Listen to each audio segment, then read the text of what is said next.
الحمدللہ وحدہ والصلاۃ والسلام علی من لا نبی بعدہ اما بعد۔ حضرات ذی وقار مرزا جیرمی جو مختلف اپنی ویڈیوز میں رفع الیدین کے حوالے سے دلائل پیش کرتا رہتا ہے، اس کی خاص ویڈیو جو ہے اس کے حوالے سے ہم اس کا پورا جواب دے رہے ہیں۔ اس ویڈیو کے اندر اس نے مختلف صحابہ کرام رضوان اللہ علیہ مجمعین سے مختلف روایتیں بتا کر یہ ثابت کرنے کی کوشش کی کہ رفع الیدین جو ہے وہ کبھی بھی ترک نہیں ہوا، نبی صلی اللہ علیہ وسلم کے وصال تک اور اس کے بعد بھی جاری رہا۔ اس میں سے ایک ان کی بڑی مایہ ناز جو دلیل سمجھی جاتی ہے وہ حضرت ابو حمید سعدی رضی اللہ تعالیٰ عنہ کی روایت ہے۔ اس نے سنن ابو داؤد شریف سے 731 نمبر جو حدیث ہے ابو حمید سعدی رضی اللہ تعالیٰ عنہ کی، وہ پیش کر کے بتلایا کہ اس میں 10 صحابہ کرام اور بھی موجود تھے جنہوں نے اس کی تائید کی کہ نبی صلی اللہ تعالیٰ علیہ وآلہ وسلم جو رکوع میں جاتے، رکوع سے آتے اور تیسری رکعت میں کھڑے ہوتے وقت رفع الیدین کرتے رہے۔ تو اس نے اس سے یہ ثابت کرنے کی کوشش کی کہ دیکھیں یہ تو نبی صلی اللہ علیہ وسلم کے وصال کے بعد بیان ہو رہا ہے، لہٰذا یہ کبھی بھی ترک نہیں ہوا، اور لوگ اس کو یہ بات سمجھ کے اس پہ عمل کرنا شروع کر دیا، اور وہ سمجھتے ہیں کہ اس کا کوئی جواب نہیں ہے۔ آئیے اس کا جواب سماعت فرمائیں۔ سنن ابو داؤد شریف کی یہ 731 نمبر جو حدیث ہے ابو حمید سعدی رضی اللہ تعالیٰ عنہ کی جو روایت ہے، اس کے حوالے سے چند پوائنٹس آپ کے سامنے رکھوں گا۔ آپ سمجھ جائیں گے کہ یہ روایت اس لائق نہیں کہ اس پر عمل کیا جائے، بلکہ اس کے مخالف سند صحیح کے ساتھ حدیث موجود ہے، اور وہ بھی ابو حمید سعدی رضی اللہ تعالیٰ عنہ کی ہی ہے، اور وہ بھی صحیح بخاری کے اندر موجود ہے۔ اس میں یہ تمام جو اختلافی رفع الیدین ہے، اس کے بغیر صرف شروع والا رفع الیدین ہے، اس کو چھوڑ کر اس حدیث کو لینا کیسے درست ہو سکتا ہے؟ نمبر 1، یہ حدیث جو 731 نمبر ہے، اس کی سند میں ایک راوی عبد الحمید بن جعفر جو ہے وہ متکلم فی ہے، یعنی اس پر کچھ لوگوں نے جرح کی ہے، ضعف کی بھی، اور کچھ لوگوں نے اس کو ثقہ بھی قرار دیا ہے۔ اب اس میں جو ثقہ قرار دینے والے لوگ ہیں وہ بھی بڑے بڑے لوگ ہیں، لیکن اس کو ضعیف قرار دینے والے بھی بڑے بڑے لوگ ہیں۔ تو تقریباً 15 محدثین نے اس کو جو ضعیف قرار دیا ہے، جس طرح امام بخاری فرماتے ہیں لیس بالقوی، امام نسائی فرماتے ہیں لیس بالقوی، اسی طرح ابن حبان فرماتے ہیں کہ یہ بہت غلطیاں کرتا تھا، خطا کار تھا۔ ابن حجر عسقلانی ان کو صدوق کہہ کے اس کو کہتے ہیں کہ یہ قدری تھا اور وہم والا تھا۔ اس طرح مختلف محدثین نے اس کو جو ضعیف قرار بھی دیا ہے اور ثقہ بھی قرار دیا ہے، لیکن اس کے ساتھ اس کو وہمی بھی قرار دیا ہے، اور یہ خطا کار بھی ہے، اور اس کے ساتھ یہ قدری مذہب سے تعلق رکھنے والا بھی تھا۔ اب قدری جو بندہ ہوتا ہے اس کی محدثین کیا فرماتے ہیں، کیا حدیث لی جائے کہ نہیں لی جائے؟ تو اس سلسلے میں گزارش یہ ہے کہ محدثین فرماتے ہیں، امام مالک رحمہ اللہ فرماتے ہیں کہ جو قدری ہوتا ہے اس کے پیچھے نہ نماز پڑھی جائے، اور اسی طرح امام باجی اندلسی رحمہ اللہ جو ہیں وہ فرماتے ہیں کہ بھائی اس کے پیچھے نماز بھی نہ پڑھی جائے اور اس سے مطلقاً حدیث بھی نہ لی جائے، چاہے وہ اپنی بدعت کی طرف راغب کرے یا نہ کرے۔ اس طرح امام احمد، امام لالکائی اور امام ابو حکم سیار جو ہیں وہ بھی اس کے بارے میں یہی کہتے ہیں کہ جو قدری لوگ ہیں ان کے پیچھے نماز نہ پڑھی جائے، نہ ان سے حدیث لی جائے۔ تو جب ان کو ضعیف قرار دینے والے بھی ہیں اور یہ تقدیر کا منکر بھی ہے، اور محدثین فرماتے ہیں ایسے بندے کی حدیث نہیں لی جاتی، اور پھر یہ وہمی بھی ہے، اور اسی طرح یہ جو خطا کار بھی ہے، اسی بنا پر یہ یہاں پر اپنی غلطی اور خطا اور وہم کی وجہ سے یہ سارا کچھ بیان کر رہا ہے۔ اس کے بعد دوسری سند کے ساتھ سنن ابو داؤد میں جو روایت موجود ہے اس میں عبد الحمید بن جعفر تو نہیں ہے، لیکن اس میں فلیح بن سلیمان ہے، اور فلیح بن سلیمان کو جو 24 محدثین نے ضعیف قرار دیا ہے۔ یہ میں امام نسائی فرماتے ہیں لیس بالقوی، یحییٰ بن معین فرماتے ہیں کہ یہ ضعیف ہے، اسی طرح امام ابو داؤد بھی اس کو ضعیف کہتے ہیں۔ دیگر محدثین جو ہیں اس کی تفصیل دیکھنی ہو تو میری جو سنت امام القبلتین فی ترک رفع الیدین کی جلد 2 ہے، ابو حمید سعدی رضی اللہ عنہ کی روایت کے تحت یہ ساری تفصیل آپ بحوالہ وہاں دیکھ سکتے ہیں، لنک کہ ہم ڈسکرپشن میں دے دیں گے اس کتاب کا، آپ وہاں سے چیک کر سکتے ہیں۔ اسی طرح یہاں پر تیسری جو اس میں علت ہے وہ یہ کہ اس میں 10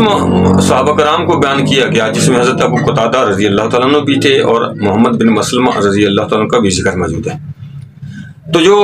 امام ابو حاتم العلل میں جلد 1 صفحہ نمبر 163 میں فرماتے ہیں کہ فسار الحدیث مرسلہ، کہ یہ حدیث جو ہے مرسل ہے، منقطع ہے، اور اس کی وجہ یہ ہے کہ آپ دیکھیں کہ محمد بن عمر بن عطا جو ہے وہ 42 ہجری میں پیدا ہوا ہے، اور حضرت ابو قتادہ رضی اللہ تعالیٰ عنہ کے بارے میں سند صحیح کے ساتھ یہ بات موجود ہے کہ وہ 38 ہجری میں فوت ہوئے اور حضرت علی کرم اللہ وجہ کریم نے ان کا جنازہ پڑھایا تھا۔ یہ 37 محدثین فرماتے ہیں کہ 38 ہجری میں وہ پیدا ہوا، اور اس کے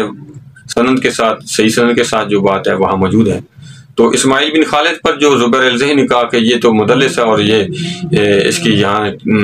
ان سے روایت کر رہا ہے درست نہیں، تو اس میں گزارا یہ ہے کہ مدلسین کے طبقات ہیں، اور یہ جب دل کرتا ہے طبقات مان لیتا ہے، جب دل کرتا ہے طبقات چھوڑ دیتا ہے۔ جمہور محدثین، جمہور علماء اس طبقات کو مانتے ہیں، اور یہ 2 طبقے، پہلا اور دوسرا طبقے کے آنے والی روایت قبول ہوتی ہے، اور تیسرے چوتھی کی نہیں ہے۔ اسماعیل بن خالد جو ہے وہ دوسرے طبقے کا ہے، آپ طبقہ المدلسین میں جا کے دیکھ سکتے ہیں۔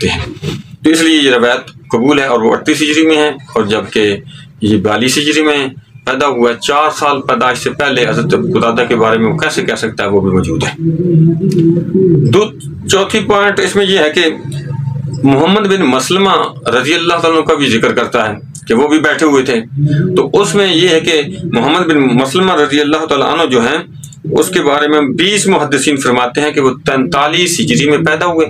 اور جبکہ محمد بن عمر بن عطا جو ہے وہ 42 ہجری میں پیدا ہوا۔ 1 سال کا بچہ وہ اتنے بڑے جوان ہو کے وہ 1 سال کے اندر کیسے بتا سکتا ہے فلاں فلاں صحابہ بھی موجود تھے؟ یہ اس کی علت ہے کہ جس کی بنا پر ابو حاتم صاحب فرماتے ہیں کہ یہ منقطع ہے۔ پھر اس کے بعد 5ویں اس میں علت یہ ہے کہ دیکھیں صحیح بخاری اس کی حدیث نمبر 828 میں ابو حمید سعدی رضی اللہ عنہ سند صحیح کے ساتھ فرماتے ہیں کہ نبی صلی اللہ علیہ وسلم کی وہ صحابہ میں بیٹھ کے بتا رہے ہیں کہ میں تمہیں نماز عروج والی پڑھ کے دکھاؤں، اور انہوں نے پڑھ کے دکھائی، تو انہوں نے یہ اختلافی رفع الیدین اس میں کہیں بھی بیان نہیں فرمایا، صرف شروع والا رفع الیدین جو ہے اس کو بیان فرمایا ہے، اور دوسرا کوئی نہیں بیان فرمایا۔ تو اس کا مطلب یہ ہے کہ وہ دوسرا رفع الیدین نہیں تھا، اور وہ صحیح حدیث اس کے مقابل ہے، جیسے کہ غیر مقلدین کے علماء بھی یہ کہتے ہیں کہ اس صحیح بخاری کے مقابل سنن ابو داؤد والی ہے، لہٰذا ہم اس کو لے گئے۔ تو اب صحیح بخاری کو چھوڑ کر ضعیف روایت جس میں علتیں موجود ہیں، وہمی موجود ہے، قدری راوی موجود ہے، ضعیف راوی موجود ہے، خطا کار راوی موجود ہے، اس کو لینا، صحیح بخاری کو چھوڑنا، یہ کیسے درست ہو سکتا ہے؟ اس لیے امام بخاری رحمہ اللہ عبدالامین بن جعفر کو لیس بالقوی کہتے ہیں، تو وہ پھر اپنی صحیح میں اس کی جو حدیث نہیں لاتے، تعلیقاً کوئی لائیں تو وہ الگ مسئلہ، لیکن یہ بنیادی روایات میں نہیں لاتے ہیں۔ اس کی وجہ ہے کہ وہ اس لائق نہیں ہے کہ اس کو امام بخاری لے آتے۔ اب اس پہ کوئی یہ اعتراض کر دے مرزا صاحب یا دوسرا، یہ تو بھائی ذکر اس میں رکوع میں جاتے آتے نہیں ہے، تو ذکر نہ ہونے سے یہ کیسے ہوگا کہ وہ عدم ہو گیا اور اس کا وہ رفع الیدین ہے ہی نہیں؟ تو گزارش یہ ہے کہ روح المعانی کے اندر امام آلوسی رحم اللہ ایک کلیہ بیان فرماتے ہیں۔ وہ فرماتے ہیں کہ فَإِنَّ السُّكُوتَ مورد البیان، کہ جہاں بیان کرنا مقصود ہو وہاں سکوت کیا جائے، وہاں بیان نہ کیا جائے، یفید الاثر، یہ اثر کی مفید ہوتا ہے۔ تو یہاں بیان کرنا چاہیے تھا، کیونکہ ایک دفعہ جو انہوں نے رفع الیدین بیان کیا تو آگے بھی ہوتا تو وہ بیان کرنا چاہیے تھا، لیکن بیان نہیں کر رہے تو یہ اثر کو مفید ہے۔ تو نتیجہ یہ کہ وہ وہاں پر وہی بیان کیا جو موجود تھا، اور جو نہیں تھا اس کو بیان نہیں کیا ہے۔ اس کے ساتھ ساتھ عبداللہ بن مسعود رضی اللہ تعالیٰ عنہ کی جو سند حسن صحیح کے ساتھ موجود ہے جامع ترمذی کے اندر، وہ بتاتی ہے جو آپ وسلم کے ساتھ وصال تک رہے اور بعد میں ان کے وصال کے بعد فرما رہے ہیں الا اصلی بکم صلاۃ رسول اللہ صلی اللہ علیہ وآلہ وسلم، کہ میں تم کو نبی صلی اللہ علیہ وسلم کی نماز نہ پڑھ کے دکھاؤں؟ فصلاح، پس انہوں نے پڑھ کے دکھائی، یرفع یدیہ الا اول فی مرہ، کہ انہوں نے ایک ہی دفعہ ہاتھ اٹھائے نماز کے اندر، پھر نہیں اٹھائے۔ تو نتیجتاً وہ حسن صحیح، اور اس کو 63 محدثین نے اس کو تصحیح کی ہے، اور اس کی تفصیل ہماری کتاب سنت امام القبلتین